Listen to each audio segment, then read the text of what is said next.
Last week's side quest was all vibes. Opening packs, chilling with friends, and enjoying the pre-release high. But now, we're back in the arena. With the Vegas Regionals ending, we jump straight into the action of a league challenge. Where the gameplay gets rough, the conversations get intense, and the anxiety of improving lingers. We're getting closer to the Seattle format, which will bring with it a whole new set of cards, especially for the Ends archetype. I am more than just excited, I am blessed. Dad is home, and he brought ice cream. A new dawn. Game 1. I go against an interesting deck at the time. I thought it was Ceruledge deck because it's the Zoroark and Lunaton. They start Bundle and I start Yveltal, which is a great start for me because Bundle can only use its effect on the bench. I've got time to set up the other attacker while I hold Bundle hostage. They play a Stadium and now I'm confused. My hand is not the nicest to me, but I knew I had time to plan and well, I mean, it was the first game, so I'll see it all the way through. I had hoped to prepare an Okidogi as an attacker, but that was a mistake, mostly because if it was a Ceruledge, Ogi only hits for 260. The better choice was to prepare the Darmanitan, because its attack gets stronger the more they use Lunaton. My assessment was correct because in this matchup, Darmanitan really shines. Both of the attacks just flow well into each other. Backdraft scales better the longer the game goes. And since they're mostly using one prizers, Flame Body Canyon takes out 2. Even up to now, for some reason, it didn't click that I was facing the Tim special. This is sadly my first run-in with the deck, and especially with the rocks, so I don't know which one to knock out. So I take the educated guess and knock out both of the apes. They finally use Bundle, and this is right where I mess up. Up until now, I'd only seen the rocks and the Monkey Dories, so I assumed they didn't open the Ceruledges or they were prized. I promote Darmanitan, which was a mistake in general. I undervalue Darmanitan's importance here, which is sad because Reshiram can't even attack on its own. Darmanitan can, as a generic energy requirement.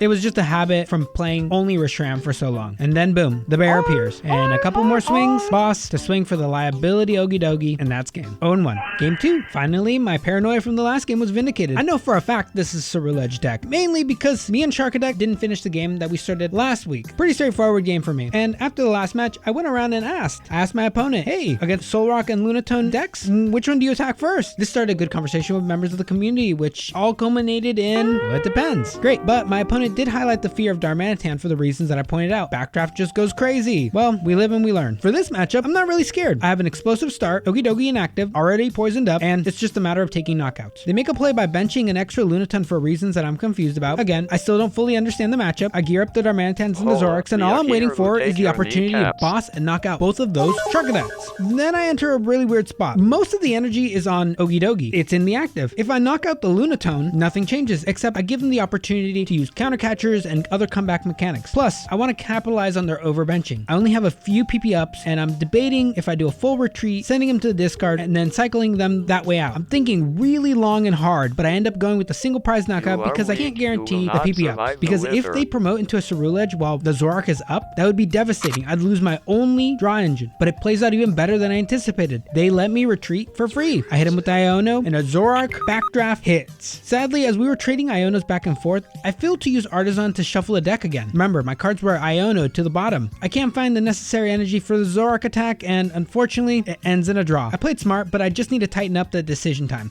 Game 3. Another game, another friend. If you haven't noticed, to keep friends' identity secret, I give them Pokemons as their identity. So if you play with me often, expect to be a little critter. Anyways. Another explosive start, and I get a bit of deja vu. An Okidogi start versus a Squawk. Okay, after they discard their hand, I'm like, yep, this is Ceruledge. So we go back to the Darmanitan Classic. Since the setup is practically the same, I'll follow the same track, setting up the Zoroarks to dig with the decks and the Darmanitans for the offense. It is a shame Darumaka can't be found with Buddy Buddy Poffin, but that's probably a good thing considering the newer cards that are coming out. Me and Bulbasaur have opened packs and practiced together, so they know how Reshiram works, or what he does, so I offer it as bait. They knock it out, putting themselves at odd prizes. In the meantime, I prep both Zoroarks for attacking. They knock out the Rish, and down came the dominoes. They cannot stop the backdraft now. Just to be sure, I knock out the backup Sharkadet and the Mole for a 2-prize trade, giving me that sweet 2-2-2 game. But being at 1 prize allowed me to swing with the reversal.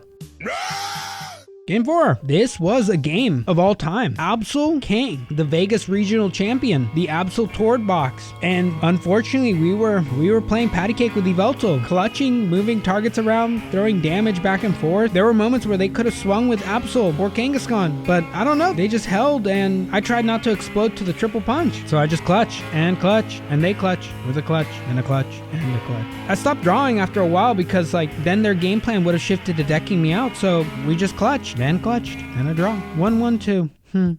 Now game 5, a familiar player, always brings creative brews, and this time around, they brought the snow. Obama snow. And they straight up warned me in the beginning. I run 40 energies. If you do not knock me out fast enough, you will lose. And that was indeed correct. And like the snow, my tears did the same. Fall. Frozen bird. And what killed the foxes? The Ice Age!